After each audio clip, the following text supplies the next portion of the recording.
உங்களுக்கெல்லாம் ஒரு நல்ல செய்தி சொல்ல போறேன். அதிகமா டயர் தேய்மானம் இல்லாம பஸ் ஓட்ட டிரைவர்களுக்கு 200 ரூபாயும், வண்டியின் வருடாந்திர ரிப்பேர் செலவை குறைச்சு காண்பிக்கிற டிரைவர்களுக்கு 300 ரூபாயும், பொதுமக்களுக்கோ அல்லது வேறு உயிரினங்களுக்கோ எந்த ஆபத்தும் இல்லாம குறிப்பிட்ட நேரத்தை பிரயாணிகளை கொண்டு போய் சேர்க்கிற டிரைவர்களுக்கும் கண்டக்டர்களுக்கும் தலைக்கு 500 ரூபாயும் பரிசு கொடுக்கிறதாக முடிவு செய்திருக்கோம். இந்த பரிசு தொகையை நம்ம கம்பெனியினுடைய வருஷாந்திர விழாவில் போனஸோட சேர்த்து கொடுக்கப்படும். இது உங்களுக்கு எல்லாம் திருப்தியா இருக்கும்னு நினைக்கிறேன். திருப்திங்களா? அருமையான திட்டங்க. இன்னொரு முக்கியமான விஷயம் சொல்லுங்க சார். ஒரு தொழிலாளி கஷ்டப்பட்டு வண்டி எடுத்துக்கிட்டு போகும்போது பின்னால இருந்து ஹாரன் கொடுத்து அவர்களை தொல்லப்படுத்தக்கூடாது.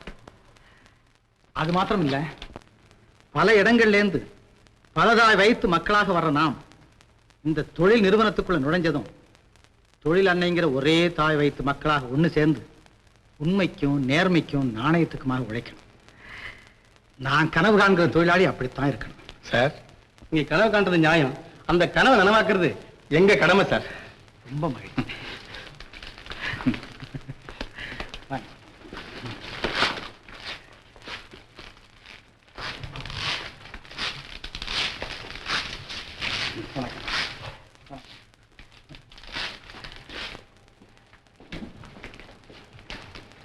ராஜி சார், அருமையான திட்டம்ப்பா.